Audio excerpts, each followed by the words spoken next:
Happy Monday. We are going to be talking about how to use the laws of mind today by Joseph Murphy.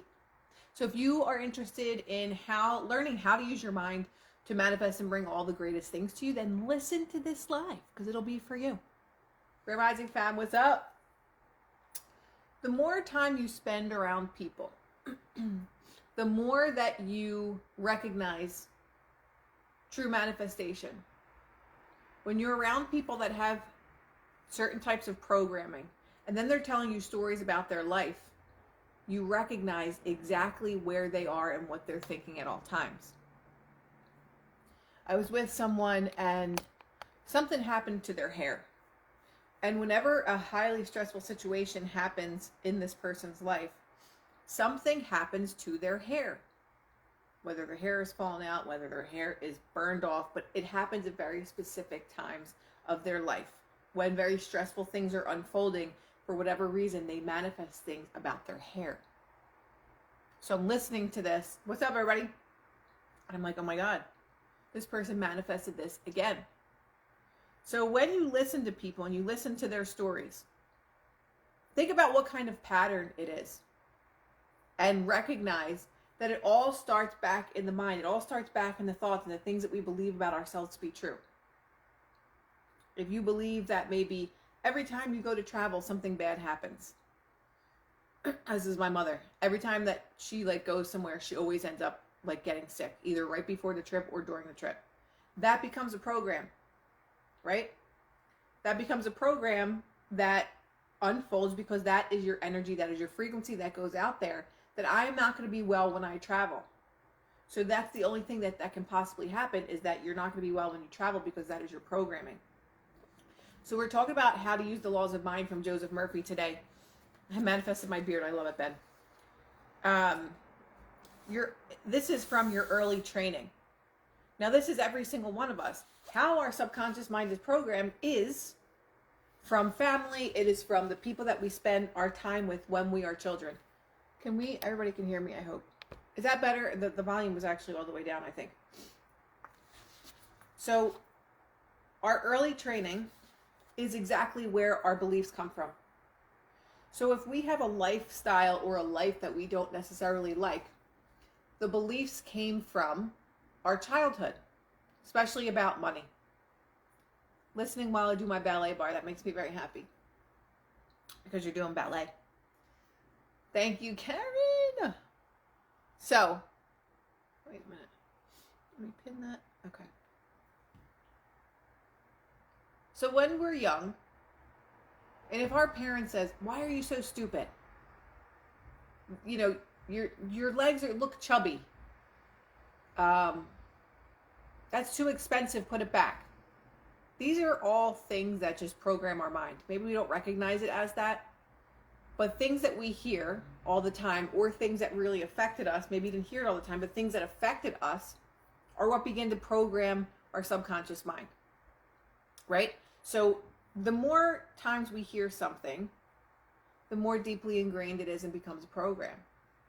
Maybe if kids made fun of you in school and whatever it was about that, that becomes a program for you. And unless you heal those things, which we don't do until way later in life, if ever, we run on those programs. Yes, I dealt with that growing up. People that were bullied, people that were abused, people that were verbally abused, emotionally abused, sexually abused, usually will then manifest those type of relationships their entire life. A lot of people that are sexually traumatized later in life, raped, or things that are really horrific, they draw that energy to themselves because of something that happened earlier in their life. You're not saying that, so you're saying this person wanted this to happen. It's a subconscious belief. People don't even realize they have them. This is why we do the work here. So that we can understand our subconscious programming, so that we can change it, so that we can then have the life that we truly want. Breaking the cycles. Exactly, Karen. Abandonment and rejection, lack of attention are the things I experienced in my childhood. So when you have abandonment and rejection or lack of attention, you will then manifest those same type of relationships where people abandon you, or you push them away subconsciously and then they abandon you. You're rejected all the time. So maybe you'll really want somebody, you'll really like somebody, or you'll be dating someone and they eventually end up rejecting you. Or even with jobs. You just keep getting rejected job after job after job. It's not because you're not talented. It's not because you're not smart. It is your subconscious programming that is an energy and frequency that goes out into the universe. That's all that it is. So when we understand things with energy and vibration, it's just an energy that goes out into the world and then it follows or finds the like energies and brings it back to you. So if you truly believe about yourself, because feeling is the secret to manifestation, if you truly feel that you're not worthy of a job, or you're always going to be rejected from a job, or nobody wants you, the universe will send you those like scenarios because it's just an energy that it is bringing that's the same. It's mirroring your innermost thoughts. Who else? Okay, I think that was the only person that... Okay, so going to your early training, which is what we're talking about. All of us, when we were young, malleable, and highly impressionable, received suggestions regarding religion, opinions, superstitions, false beliefs, and prejudices from our parents, uncles, aunts, clergymen, teachers, and others. Never feeling seen or never... Okay, so this person's never feeling seen or heard, never encouraged to express myself. Again, those are programs that happen when we're children, that it's not safe to express yourself. Maybe if you do express yourself, you'll get yelled at, or you will be belittled, or you'll say, stop acting like a baby, something like that. And those things become programs within us.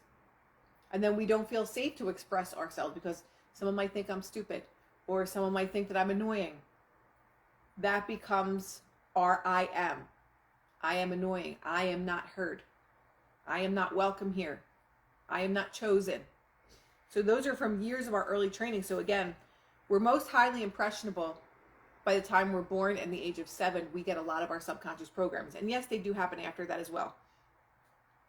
That's why the schooling system is so important for the people like the Rockefellers and whomever else that created these systems, because they knew that if we program children from a very young and impressionable age, that they will just be basically zombies who will stay in line and do what we want them to do. So when we're young, malleable, and highly impressionable, we receive certain suggestions about religious beliefs. That is why one thing, don't discuss religion or politics, because religion is so deeply ingrained in people. Most people will never understand that religion is just a programming. People will understand it as sacred because we're taught never go against your religion, never go against this or never go against that. When we're brought up in these religious sectors, you can't talk about my religion. But who is to say that your religion is right and the other person's religion is wrong? They're all just programs. They were written, they were rewritten. The Bible was written and rewritten. And we take all of these things as gospel because that's our programming. And your programming, it's like in a computer. If the computer has Monopoly uploaded in it, no matter how many times you tell the computer Monopoly is not good, it's a shitty game, you shouldn't play it, or this or that, the computer doesn't care. The computer doesn't have an opinion about it. It just does what it's told. It was told to upload this program. And that is the exact same thing for our subconscious mind. Our subconscious mind is told an idea, and it doesn't say that this idea is wrong. It doesn't judge you for the idea. It just accepts it as truth, and it records it as a program in your supercomputer, which is known as the subconscious mind. Your subconscious mind doesn't give a shit if something is right or wrong. It doesn't have judgment. The same way a computer. If you're downloading or uploading really bad shit on your computer doesn't care and say, you shouldn't do this. The subconscious is the same thing. So when you heard certain things when you were a child or growing up, it becomes your program. And again, the subconscious doesn't care. So even though the program you were taught was not right, it was wrong, it's not true, it doesn't care. It doesn't care when your mother or father says, you're not good enough, try harder. You played horrible in this game today. You're punished because you didn't do this. That all becomes our subconscious programming that then lives from us the rest of our life unless we change it. All of us accepted the suggestions, beliefs, language, customs, and traditions of our parents and environment. We had no other choice. We couldn't reject their suggestions and indoctrination, as we had not yet reached the point in our lives of discernment or the capacity to differentiate because that which is false and that which is true. All of us live from our subconscious programming. There isn't one person that does it. It's either good programming or it's bad programming or it's reprogrammed programming. Many of us that have been doing this mind work are living the reprogrammed programming. When my brain remembers a bad memory, I switch my attention and override it by saying something I'm grateful for. And that's a great way to do things, right? We override those negative thoughts or beliefs and we replace it with a positive one. Like if you go to a store and you want something, you're like, oh, I just can't afford that. It's an automatic thought because it is a program. It's not even something that you think about thinking about. You just think it because it's programmed. So if you go to a store and you're like, oh, I can't afford that. Right away, just say, I am so grateful that I have all things that I need. I'm so happy that I'm always provided for. So like Benny was saying, you just replace a thought either with something that you're grateful for or with the opposite thought. You were not born with any religious beliefs, fears, taboos, or structures of any kind. Like all of us, we were born helpless, ignorant, and completely at the mercy of our parents or those entrusted with our care. You were born with only two fears, the fear of falling and the fear of noise, both of which represent God's alarm system to protect you. All other fears were given to you. You were not born with any religious belief, fear, taboos, or structures of any kind. So again, these are just programs that are uploaded into our subconscious mind. We were not born with a religion. We were taught a religion. You know when you buy your computer, there's nothing on your computer. Maybe there's like Microsoft and whatever, but if there's programs that you want on there, you have to upload them yourself. We come basically as a clean slate with the idea of love, maybe. Maybe that's the only thing, or not even.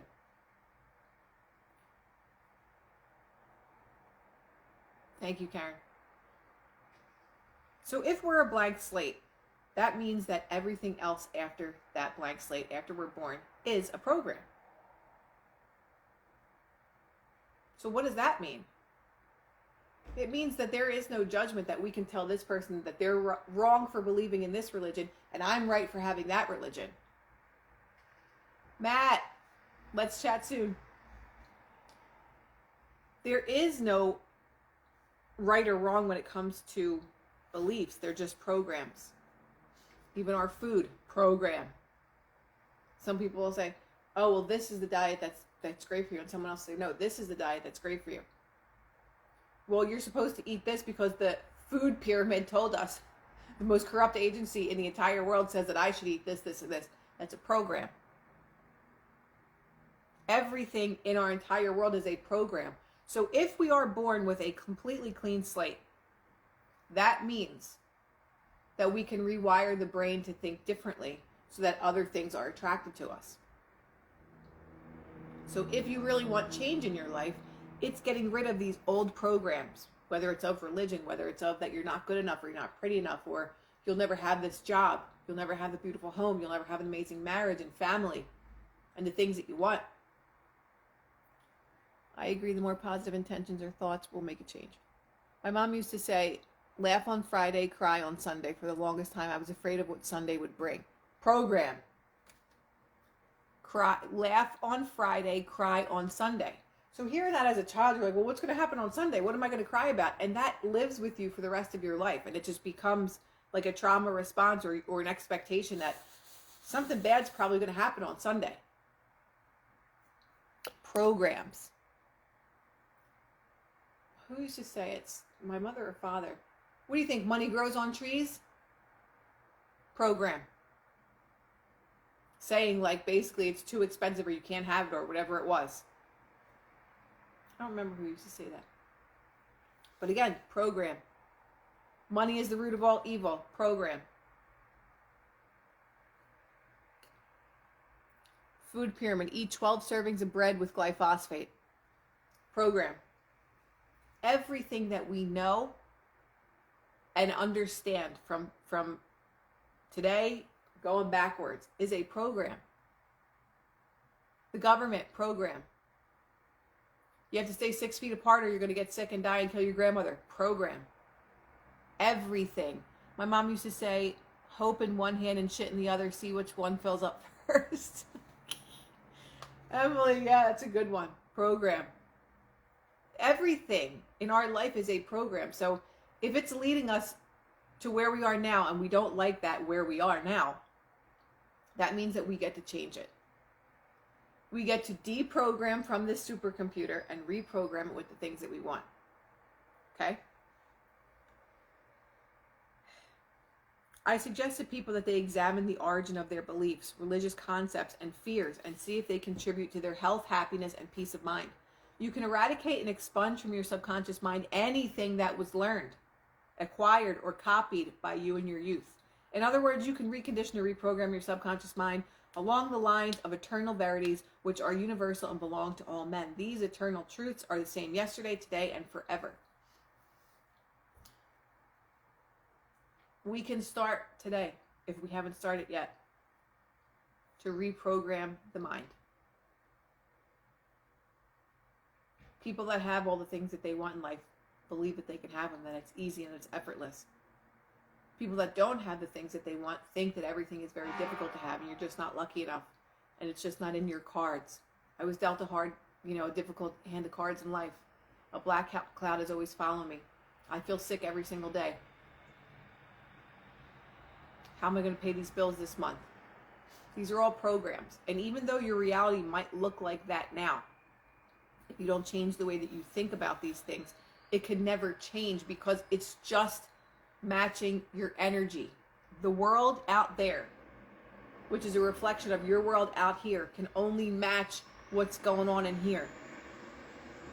It's so hard to meet someone.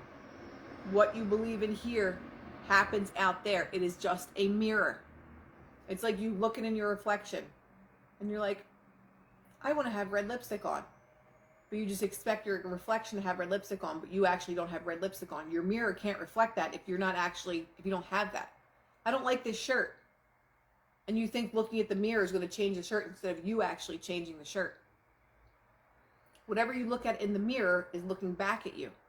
So if every day you're saying, oh, it's so hard to meet somebody, I gave up a long time ago, your world's always going to reflect that. No matter what you do, unless you change the way that you think about things. Okay. The Father within.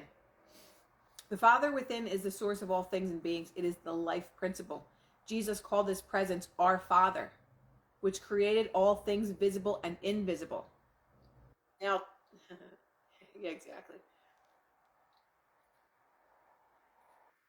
This makes so much more sense to me than what I was programmed to believe in religion, that God was a father figure rather than being the father figure in here.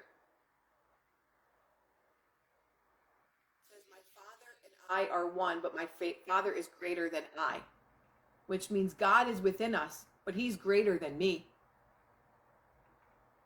So Jesus called this presence our Father, which created all things visible and invisible. And when I start talking about these things, it often triggers people because of our religious programming to have this belief. Because nobody knows that it's a fact. Nobody truly knows what God actually is. We have a belief or an understanding of what we believe God to be. But when we understand this power that we all have within us, we can say that that's God. Maybe. But it's a belief. So you can't argue with me, just as I can't argue with you that my way is the way and your way is the way. However you can get to the point of being able to think things into existence, I believe that is having full belief in God. But again, that's my belief. Well, again, it talks about that Jesus was able to do all these things, and this is, I'll read it from here. It is the power which Jesus used to heal the blind, the halt, and the lame. It is the mind and intelligence which quiets the storm, which multiplies the loaves and fishes, the mind which enabled Jesus to disappear in the multitude, to converse with Moses, and to raise the dead to life. When you see a mind like that operating, you know there is the source and power called the Father within.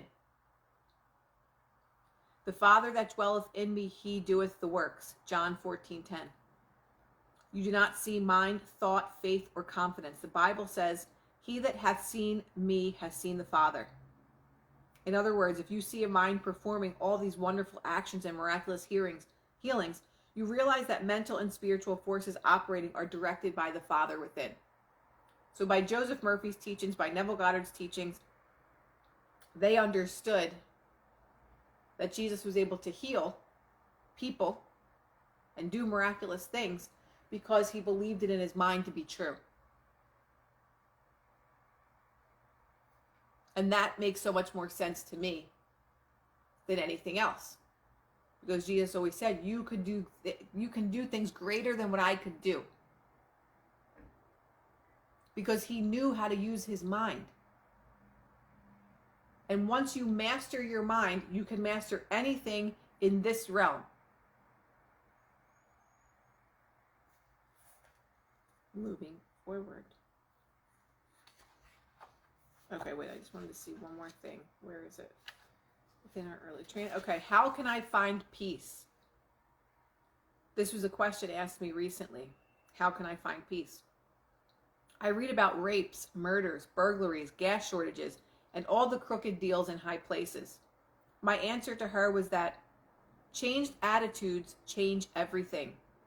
I pointed out to her that single-handedly she could not change the world or prevent social upheavals, crime, and man's inhumanity to man, but she could tune in with the infinite presence frequently and affirm, God's peace fills my soul, the light of God shines in me. I think, speak, and act from the divine center within me. This, I added, is one of the sure methods to find peace in this changing world. There is no law that compels you to hate, resent, or fear simply because of what politicians, circumstances, or newspapers suggest. You can affirm God thinks, speaks, and acts through me. So for so many people that are still in this space of hating people, paying attention to what other people do, all of the agendas, when we put our focus there, that's the only thing, again, that can be reflected to us in our reality. So we'll continue to see things that make us angry. We'll continue to see things that make us feel hatred. Because if that's where I resonate, it can only be reflected back to me. I don't look at these things anymore. It's not because I'm spiritually bypassing. I'm creating the life that I want to live. And can I still be of service to the bad things that are happening or the unfortunate things that are happening in life? Sure. I can go and help animals. I can go and help the homeless people. I can go and do things like that. I can go and preach this type of content to people to bring that more into my reality, so I could attract more opportunities for me to be able to do these things. It's a frequency, people. Yes. So if I am constantly following people on social media that talk about the murders and this and that, I can only attract more of these things to myself. And if that makes you happy and fulfilled, then go right ahead to stay in that low vibrational energy where you're constantly paying attention to all the bad things that happen, because I can assure you there is probably equal or a greater number of great things happening in the world. But we're programmed to see all the negative things to keep this realm in a very low vibrational place. And the majority of the population lives in a low vibrational space known as the survival paradigm. I'm looking for my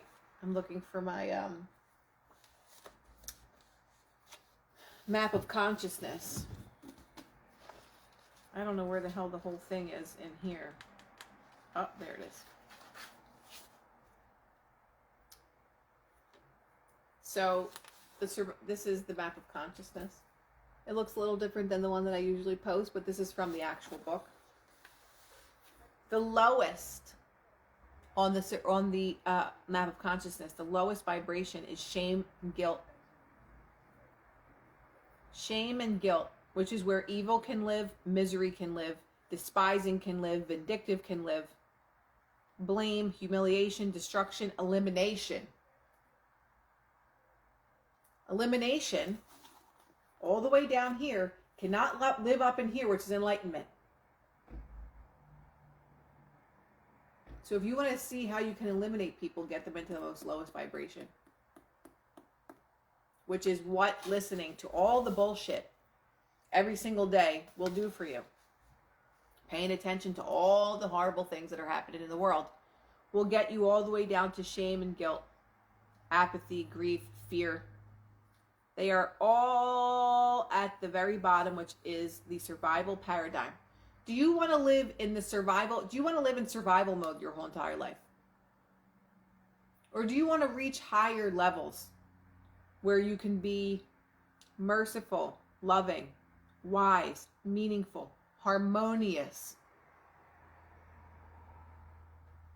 Where do you prefer to live? Because if you want to live in fear and grief and tragedy and hopelessness, in vindictiveness, evil, despising, miserable, shame, humiliation, if you want to live there, which most people are living there already, you're only surviving. You're not thriving. So do you want to survive in life, or do you want to thrive in life? And the way that we work our way up this ladder towards spiritual enlightenment, and most of us will never, ever, ever get there. But if we want to change our world, we have to work on changing our spiritual paradigm. We have to work on changing where we are on this map of consciousness. I want to reach a harmonious level of unlimited freedom. That's what I'm talking about. And we all have the power to do it. But most people right now, as we're transitioning, whereas fear on here is at level 100. So fear is like right around here. Shame is right here, and fear is a couple up from there. So the lowest log on the map of consciousness is 20. Fear is at 100. Okay? So fear, then grief is lower than fear. Apathy is lower than grief. Guilt is lower than apathy, and then shame is under guilt. Okay? So when you listen to things, there's going to be a war that's happening, or, we're going to go into a recession and all these things. These are all fear-based programmings. And fear keeps you in the what? Survival paradigm. Do you want to thrive, or do you want to survive? The more of us that elevate towards the space of enlightenment, the lower vibrational frequencies cannot exist. Yes, you can think them out of existence, because that's literally what those of us that are doing the work, we're thinking them out of existence. So I can create the world that I want, and I can still help people that are in unfortunate situations. I can still help animals. I can still help humanity. But I'm also changing the vibrational energy of the world, because I'm changing my vibrational energy of my world. So if you want to help the world out there, what is the world out there? It's a reflection of the world in here. So if every day you're going on the internet and you're fighting with people that you don't even know, you're causing your own chaos within yourself because you just want to prove a point that my politician is better than your politician. I mean, how dumb is it for people that say, if you voted for Trump, then unfollow me and don't ever speak to me again. If you voted for Kamala, then we're not friends anymore. First of all, the level of maturity is embarrassing. Secondly, no one gets to tell anyone else how to think or how they should live. Thirdly, you're on that much of a low vibrational space that hatred is the solution for you.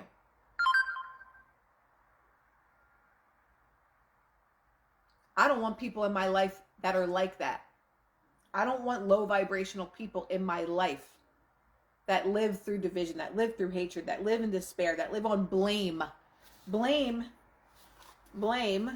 is the second one up from shame. Shame is the lowest. Blame is right above it. Because when we blame people for our problems in our life, that means that we have no accountability of our own. That means that everything that's happening to you is the fault of someone else, which is the furthest thing from the truth, because anything that happens to you, me, is a reflection of my innermost beliefs. So if someone shows up in your reality as a shitty asshole, it's because of your beliefs about yourself that's allowing that person, that vibrational energy, to come into your space. So if something or someone is always happening to you that's bad, negative, that makes you feel like shit, it has nothing to do with them. They might be the shittiest person in the world, but you attracted them. That's the difference. You attracted them to you. So when good people start showing up, it's because you've shifted within yourself. You've shifted. If great scenarios start to happen to you when you otherwise always had bad luck your whole life, it's because something shifted within you. Your energy is just being reflected back to you. Something bad is happening to you. You're always in shitty relationships. You never have money. It's just reflecting your innermost beliefs about yourself. So all the people that are psychotic about the election and all this other shit, we can't be friends anymore, whatever. Stay away from these psychopaths that live in a state of darkness, realistically. I want to create an amazing utopian reality. I want it to be an amazing, joyful space. How can I do that if I'm always focusing on who wins the election, what this person said, oh my God, did you see this on the news? Kim Kardashian's doing this. You focus on all of the wrong things, and only the wrong things can come to you. When you focus on the right things and all the things that you want, and daydream and become delusional with your reality, that's how they show up. Yes, stay away from the psychopaths is a direct quote. Who are you? Look at your spiritual heritage. We are all children of the I am. Nobody can escape the I am. I don't give a shit what you say, what you do. There is an I amness that is within you that lives you literally. We are all the children of the I am, as Moses says. Within you is the real nature of the real name because you are pronouncing it all day long. Whether you know it or not. I'm not worthy. I'm not good enough. I'm not skinny enough. I'm not pretty enough. I'm not lucky enough. I'm not lovable. I am unavailable. I am always abandoned.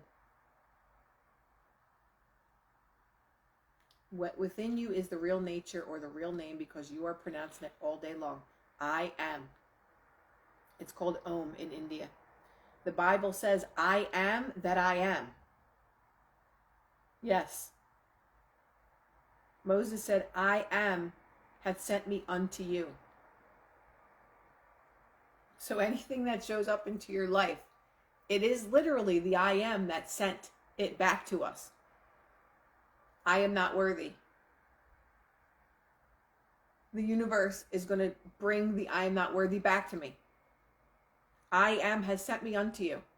My I amness that I put out into the universe will bring back whatever my I am is.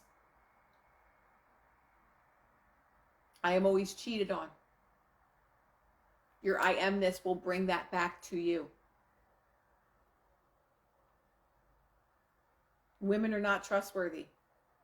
Your I am will always bring that back to you. Men are all the same. Your universe will only reflect that, of whatever your beliefs are about men. Realize that I am sent you to your business tomorrow, to a tough assignment, to solve it, to overcome it. The engineer, when he meets with a pressing problem, realizes I am has sent him there to solve the problem. We are all children of the I am, which is God. Whatever you attach to I am, you become. If you say, I am no good, I am a flop, I am a failure, I am going deaf, I'm going blind, I'm nobody, then you become what you affirm. Therefore, reverse it and say, I am happy, joyous, and free. I am illuminated. I am inspired. I am strong. I am powerful. Let the weak say, I am strong. Let the widow say, it is well. I am a son or God of the living God. I am heir to all of God's riches. I am born to win and to succeed, for the infinite cannot fail. I am a tremendous success. I am absolutely outstanding. I am unique. And there's no one in the world like me. Why don't you claim the above and write these truths in your heart and inscribe them in your inward parts?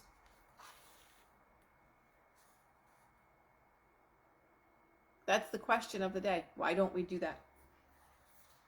Why don't we figure out what the I am is that runs us? What is it?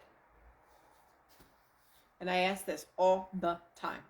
But since there's always new people on here, what is your I am? What runs you and rules you? I am not worthy. I am not good enough. I am not chosen. I am not wealthy enough. I am poor. I am so broke. I am in such a rut. I am not lucky. I am always in pain. What is your I am? If you don't know what your I am is, then you'll never be able to figure out how to change your life. Because our I am is everything. For a long time, my I amness was, this is about money. Let me put it into an I am. I don't know. Like for me, my belief was that money was always hard to make and I had to work really, really hard to make money.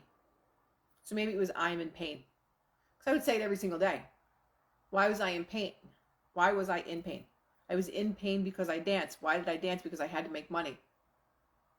And dancing was the only way that I understood how to make money. But I believed that I had to work really, really hard to make money. So that equated to pain. Guys, don't just put the good stuff. Because most of us don't think like that.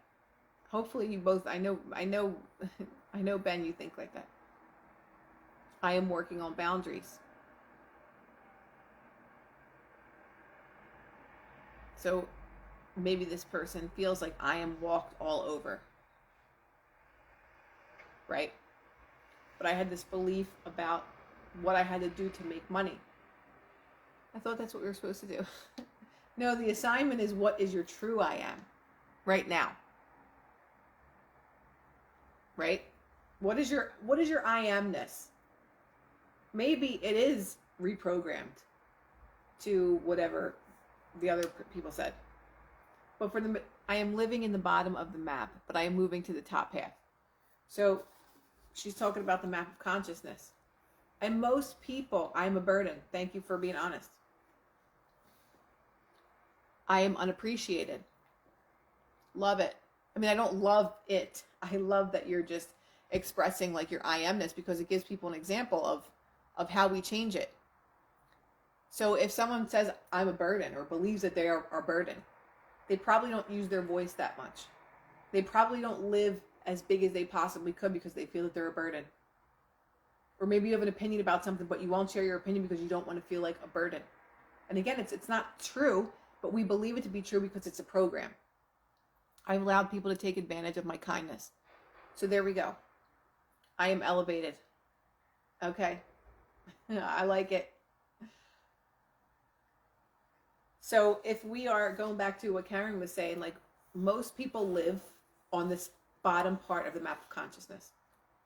And we've been programmed through everything, especially now. There's going to be a war, there's going to be this, everything. The sky is falling. Every fucking day the sky is falling. So if we live in fear, if we live in tragedy, if we live in hopelessness, apathy, misery, shame, guilt, blame, humiliation, that's all frightened, anxiety, withdrawal. That's all in the lower paradigm. Even I am looking for love will mean the energy that is matched, that it was always searching rather than obtaining love. That's a very good point. So Cami said, when you say I am looking for love, it means you don't have it yet. So it means that energy is matched, that you will always be searching rather than obtaining love. Oh yeah, I am looking for a relationship. Well, you're going to keep on looking instead of affirming I am in the most beautiful and amazing relationship. Right? That is my struggle with thoughts, faith and hope in my heart and head. It takes long to do this. This is not overnight. I'm not sitting here saying this is easy to do. It ain't easy.